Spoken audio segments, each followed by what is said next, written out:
Assalomu alaykum. Va alaykum assalom. Avvalo xonadonimga xush kelibsizlar. Rahmat.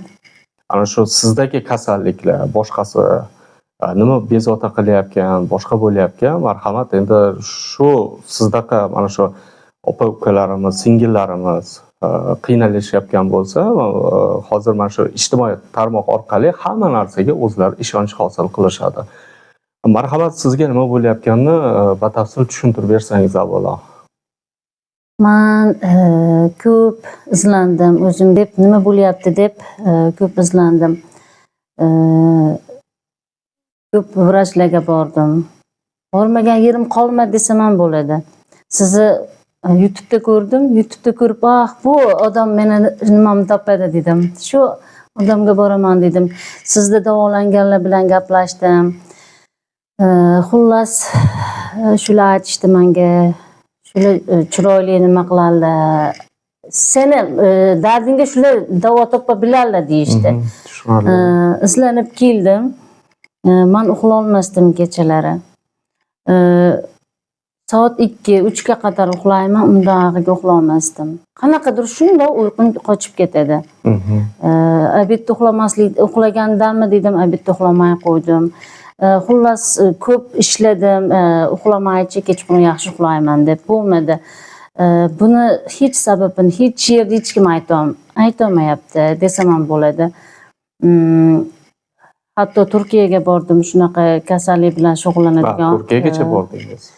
Turkiyaga borib shunaqa kasallik bilan shug'ullanadigan, iltimos meni tuzating, bu Turkiya rivojlangan davlat deb iltijo qildim, bo'lmadi. Ular ham boshqa yo'llar bilan nima qilishadi, kelaman o'yga yana shu takrorlanadi.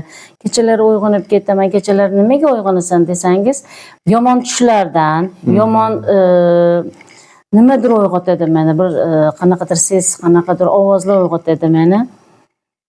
Shunaqa bo'lib, dardimga hech yerdan davo topa olmayapman.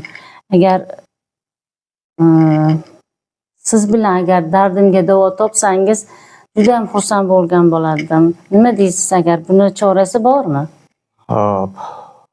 Albatta bu narsaga yechim bor. Men mana shu bemorlar kelgan bemorlarga doim aytaman. Bu olamda ikki xil kasallik bor. Bittasi tibbiyot bo'ladi, ya'ni meditsina orqali, bittasi tabobat orqali bo'ladi.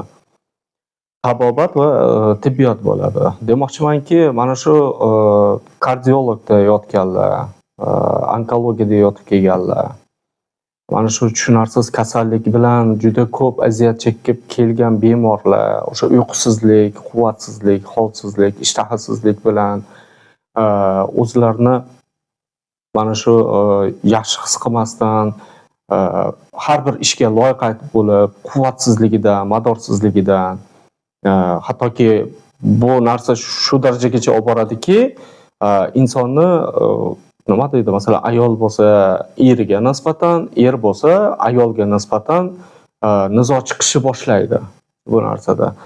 Ya'ni tabobat olamida, ya'ni asosan mana shu bemorlarga avvalo shifoni Alloh beradi, men sababchiman.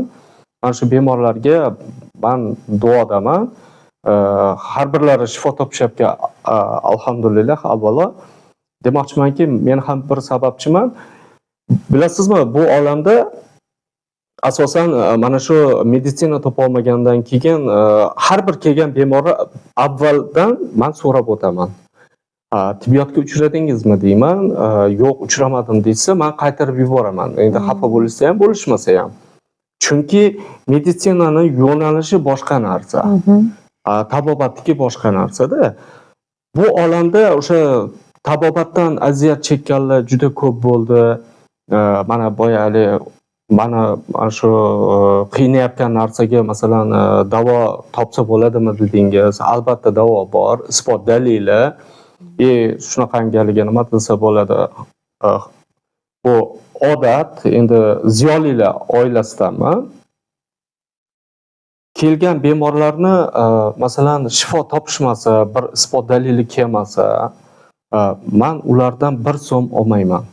Faqat xafa bo'lishmasin deb o'zlariga aytaman. Mana shu qanchadir masofa bosib kelishlari qancha vaqt yo'qotishganlari uchun afsusda bo'lishmasin deyman. Chunki Alloh xohlasa shu narsa amalga oshadi. Lekin alhamdulillah hozirgacha Allohga behisob shukrlar bo'lsin. Hali hech kim men shifo topmadim yo boshqa degani yo'q. Masalan, o'sha 1,5 yil, 2 yil yotgan onaxonlar ham o'sha shifokorlar, bosh vrachlar endi uylarga olib ketaveringlar, biz qo'limizdan kelganini qildik deyishganda ham shu onaxonlar kelib bir kunning o'zida sura va oyatdan shifo topib, o'zlari Allohning bunaqangi mo'jizalari ko'pligiga o'zlari masalan ham guvohi bo'lishdi, ham bu narsaga tan berishdi. Kerak bo'lsa hozir siz bilan muolaja o'tkazamiz va albatta inshaalloh shifo topasiz. Bu bor, bu fakt narsa. Avvalo Alloh shifosini bersin. Keyin yana mana shu qilayotgan ishlarimda hech kim, hech bir inson masalan yo'q, men shifo topmadim degani yo'q. Savolim bor edi. YouTube'da bir nimani eshitib qoldim-da, uzoqdan, masofadan turib ham davolayman deb aytgan ekansiz. Albatta. Bu uncha-munchaga bir boshqacha ta'sir qiladi. Shunga uni ham bir gapirib o'tsangiz. Bilasizmi singlim, hozir mana shu internet tarmoqlarda pulni deb, masalan halol, harom, luqma degan narsalarga e'tibor bermayotgan insonlar ko'payib ketdi. Men shuning uchun odamlarga aytaman, avvalo shifo topsa, masalan xizmat haqqimni olaman, yo'qsa yo'q, olmayman. Lekin ortidan kechirim so'rab qo'yaman. Shuncha masofa, shuncha vaqt zoya ketgani uchun meni kechiringlar deyman-da. Avvaloda. Endi shu bilan aytmoqchimanki, mana shu masofaviy masalan fakt bu bor narsa. Dunyoni uch chekkasida turgan bo'lsa ham, masalan internetda yoki bo'lmasa mana shu telefonda turgan holatida uzilish bo'lib qolmasa, men o'qigan sura oyatni orasida ana shu inson tibbiyot topa olmagan kasallik bilan aziyat chekayotgan inson albatta shifo topadi. Men avvalo Xudo, lekin men bu narsaga 100% ishonch bilan aytaman. Chunki nimaga desangiz, mana bu narsa birinchisi emas. Berayotgan savolingizga men kerak bo'lsa 200 ta 500 ta isbotni dalilni keltirib qo'ya olaman shu narsaga. Hozir mana shu dasturdan keyin men sizga albatta shu savol javoblarimizdan keyin men sizga bitta qo'yib beraman shu insonlarning shifo topishganini. Rahmat katta. Inshaalloh men bu yerdan sizdan yaxshi nimalar, siz bilan gaplashib turib ham shifo olganda bo'ldim. Agar sizni nimalaringizni ko'rgandan keyin, olgandan keyin, agar siz menga nima deydi, rus tilida lecheniya dedim, lecheniyadan olgandan keyin men hozir qanaqadir energiya bo'ldi menda. Shunaqa lanjidimki, shunaqa ishqigim kelmay, buni agar folbin tilida, nimalar tilida aytilganda qon bu nima deyishadi, xo'rozni keltirib qonini yalatib shunaqa deyishadi-ku, shunaqa darajaga kelib qoldim. Men shunaqaga boraymikin degan darajaga kelib qoldim. Yo'q, singlim, men juda ko'pchilikka aytaman. Masalan, o'sha folbinlarga, sehrgarlarga, ya'ni baxshilarga borib, shunaqangi domlalar bor ekan, endi o'zim domlaman deb, masalan, tovuq so'ydi. Tovuq so'yish kerak, qo'y so'yish kerak, o'shani qornini surtish kerak, bir nimalar deyishar ekanda. Yo'q, men unaqa joylarga borib, o'zingizni oxiratingizni kuydirib qo'ymang deyman shunaqa insonlarga. Ozgina shifo. Bu Allohning berayotgan sinovi, Allohning izni bilan mana shu qilingan sehr bo'lsa ham yoki o'sha daydi jin masalan sizga masalan tekkan taqdirda ham bu Allohning izni bilan bo'ladi. Hech kim qodir emaski, o'z-o'zidan bo'lavermaydi bu narsa. Bu ham demoqchiman, bu gapning ortidan bu Allohning sinovi. Ajr mukofoti bor. Albatta buni ortida, masalan deylik sizga bir kim sehr qilgan bo'lsa, mana hozir tushlaringizda bo'lgan narsani aytib berdingiz, boshqa qildingiz. Bu narsa hozir isbot dalili bilan keladi. Men isbotini keltirib beraman. Mana shu YouTube'da silab qo'yibdi, tepib qo'yibdi, tupurib qo'ysa ham shifo topyapti degan savollar juda ko'p bo'ldi man Telegramimda. Kulgili. Ha, menga qo'ng'iroq qilishdi, nima ham qilishdi, nima deydi, Telegramdan juda ko'p yozishdi, shu narsaga nima deysiz, fikringiz nima deb. Yo'q, men aytaman-da, bu avvalo 5 kunlik dunyo. Hech kim bu dunyoga ustun emas. Hammamiz ham o'tib ketamiz. Va yegan luqmalarimizni, halol haromini, qilayotgan ishlarimizni javobini beramiz albatta. Bu bilan demoqchimanki, men sizga hozir yana qaytarib aytaman. Mana shu teleportatsiya bu bor narsa, ya'ni masofada turgan holatingizda telefonda kerak bo'lsa, men shu narsani o'qigan paytimda siz o'zingiz shu narsaga amin bo'lasiz. Chunki birinchisi emas, yana ko'proq mana shu asosan men mana shu yoshi katta shifoxonalarda yotgan yoki uylarda yotgan, ishtahasi yo'q, quvvatsiz, madorsiz kelaman deyishadi. Lekin hollari yo'q bu narsaga. Men ularni ovora qildirmaslik uchun telefon orqali mana shu uzoq masofani bosib o'tishmasin deb yosh kattalarga imkoniyatlar yaratib qo'yganman. Faqat yosh kattalarga.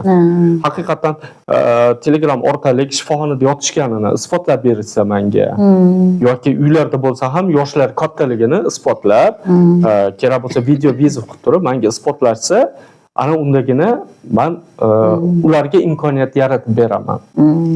Ana undan keyin kuch-quvvatga kirib, ishtahalari ochilib, xonadonimga kelishadi, yana buni ortida masalan ko'chalarni ko'rishadi, toza havoga chiqishadi, odamlarni ko'rishadi. Ancha odamga dalda bo'ladi-da bu narsa. Gaplashgan, jonli olgan ham bir boshqa-da. Ha, u albatta. Keyin boyagi savolingizga, javobingizga masalan o'zingiz aytyapsiz.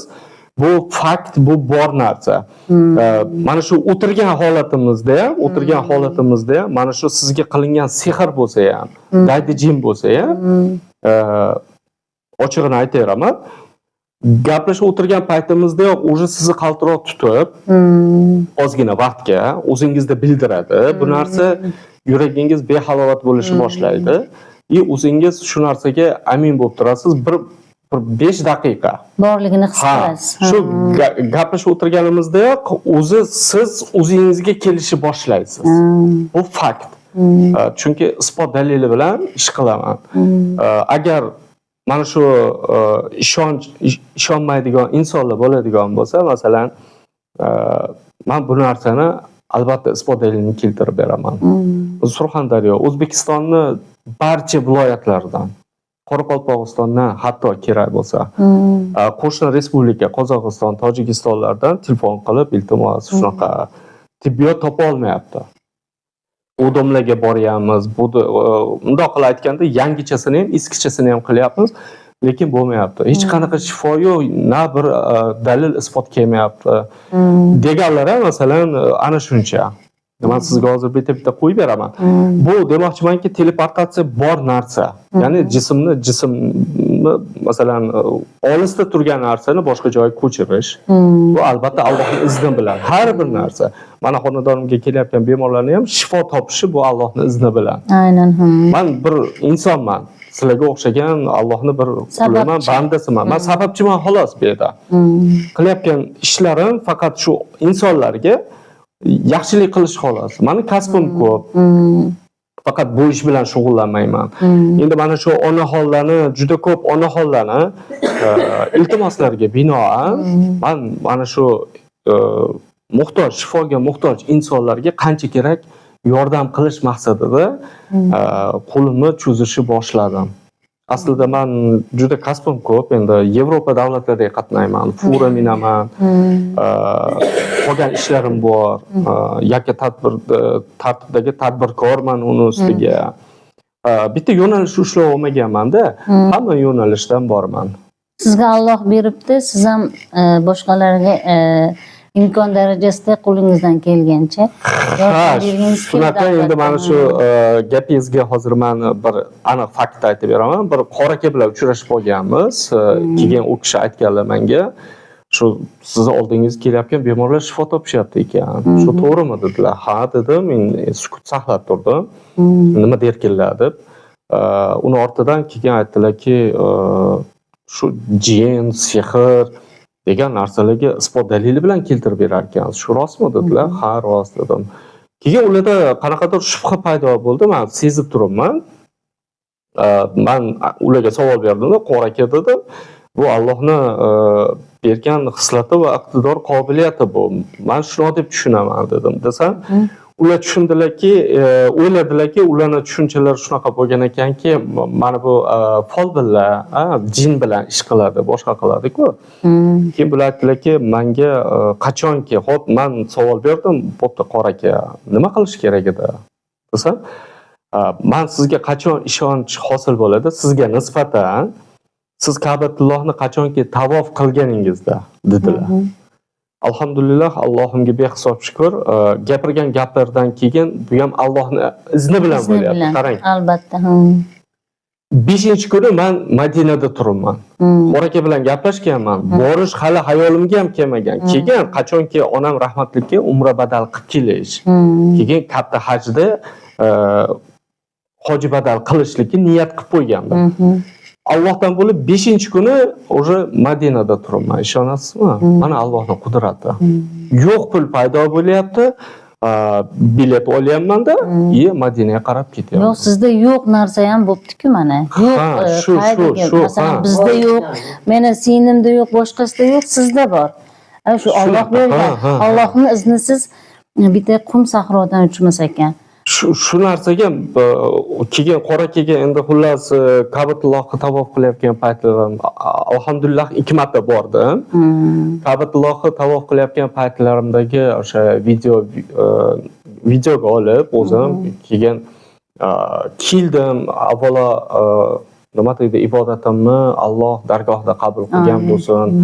Onajonimga qilgan umra badal ibodatlarimni Alloh dargohida qabul qilgan bo'lsin. Men el yurtga aytganim yo'q. Qo'ni qo'shnim, hatto mahallam bilmagan. Chunki men yomon ko'raman. Nimaga degan savol beradigan bo'lsangiz, Alloh meni qilgan ibodatimni qabul qildimi, yo'qmi? Bu Allohning o'ziga ayon. Ketayotgan paytimda ham yoki kelayotgan paytimda ham, kelganimdan keyin ham, masalan, men umraga bordim, men bundoq qildim. Men yomon ko'raman bunaqa narsalarni. Men Alloh uchun qilaman. Odamlarga ko'z-ko'z qilib, hojaka bo'lish, hojaka deb chaqirish uchun emas. Men har kim masalan o'ziga o'zi javobgar. Bekorga Alloh Parvardigor har bir insonni qabrini alohida qilmagan. Har kim jufti haloli bilan masalan baxtli bo'lsa ilohim, bu olamni bir kun tark etishimiz bor. Albatta. Va qabrga alohida qo'yilamiz, o'zimiz uchun o'zimiz javob beramiz.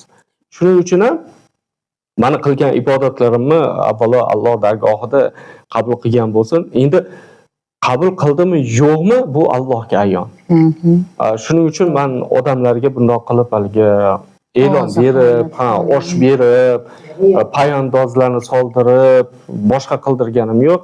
Aynan o'zim Safo Marvadan suvlarni olib, Safo Marvadan 5 litrlik berishgan idishdagi emas, alohida bakalashkalarga olib, o'zim o'sha 250 grammlikka xurmo, holva qilib har bir xonadonga tarqatib chiqdim. Eng go'zali.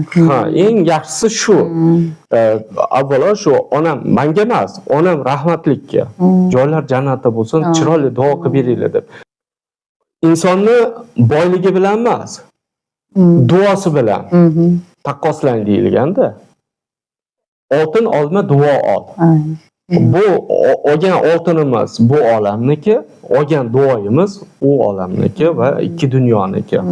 Bu bilan demoqchimanki,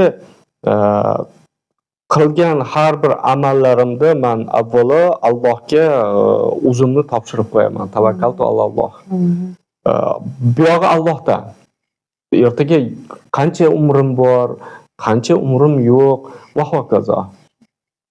Men shu doktorga boraman, bu doktorga boraman desam, ko'pchilikni fikri menga qiziqtirmaydi, hech qiziqtirmagan ham o'zim fikrim bor. Lekin negativchilar bo'ladi. Albatta, har yerda, YouTube'da ham, televizorga chiqsangiz, televizorda ham har yerda bo'ladi negativchilar. Bularga nima degan bo'lardingiz? Negativchilarga fikrim. Fikringiz qanaqa? Demak, tushunarli. Negativchilarga mani fikrim bu bor narsa, chunki odammiz-da, bo'lib ham o'zbekmiz. Mana shu o'zini ko'tarilayotgan haqqoniy, halol kuchi bilan, Alloh bergan iqtidor bilan yo qaysidir amalga baland o'rindiqlarga o'tirayotgan insonlar bor. O'zini kuchi bilan va hokazo. Shaxsan mana shunaqangi insonlarni oyog'iga bolta urib boshqa qiladigan insonlarga mani fikrim, avvalo bu bunaqangi negativ qilishdan qo'rqishlar kerak, chunki bir kun javobini berishadi. G'iybat. Keyingisi men ochiq oydin mard bo'lib aytayapman. Mard bo'lsang, mardlar maydonda sinaladi. Oshing halol bo'lsa ko'chada ye. Marhamat, o'sha dvoretsga deylik, madaniyat saroylariga shunaqa bemorlarni yig'ishsa, o'zlari mana shu yerda men har birlariga, hammalariga 3 mingta, 5 mingta qancha sig'sa, shu insonlarga shu o'qigan sura oyatim bilan shifo toptirishga ahlim yetadi. Chunki oshing halol bo'lsa ko'chada yedi. Men bekitmayman. Shuning uchun aytayapman sizga ham hozir mana shu uzoq masofada turganlar ham kerak bo'lsa shifo topishyapti. Quvvatga kirishyapti, ishtahalari ochilyapti. Endi mana shu negativchilikka meni aytadigan gapim shu baraka topkurlar. Avvalo sizlarning xonadoningizga ham bir bemor keldi yoki bir muhtoj inson keldi nimagadir va siz unga yordam ko'rsatdingiz. Yordam ko'rsatdingizda yoki shifo so'rab berdingiz, shifo toptirib berdingiz. Sizni ham xonadoningizda mana shu hoji onalar, avvalo ularni ham hajga borib kelgan, ibodatlar qabul bo'lgan bo'lsin. Sizlarning ham xonadoningizga shunaqangi onaxonlar, otaxonlar yo aka-ukalar kelib yig'lab duolarni qilishganmi? Agar yig'lab duolarni qilib, masalan, tanijoningizga sog'liq tilashgan bo'lsa, demak siz hasadchi, negativchi odam emassiz. Inson shu holatda bo'lish kerakki, masalan, men aytaman, imkon boricha moliyaviy tomondan mana shu yordamga muhtoj insonga rosa bo'lmasa kuchingiz bilan, unda ham bo'lmasa tilingiz bilan deyilganda, meni xarakterim shunaqa. O'zi har bir gapirayotgan gapim sizga ma'lum bo'lsa kerak. Masalan, sizlarga inson keladi, bemor, shifo topadi. Ana undan keyin men bergan pullarni olgan paytimda shu men uchun shunda ham Allohdan so'rayman. Allohim menga halol qilib bergin deyman. Chunki men oddiy sababchiman xolos. Agar yana qaytarib aytaman, mana shu mard bo'lsa maydonga chiqsin. O'sha kim bo'lishidan qat'iy nazar silab qo'yadimi, boshqa qiladimi?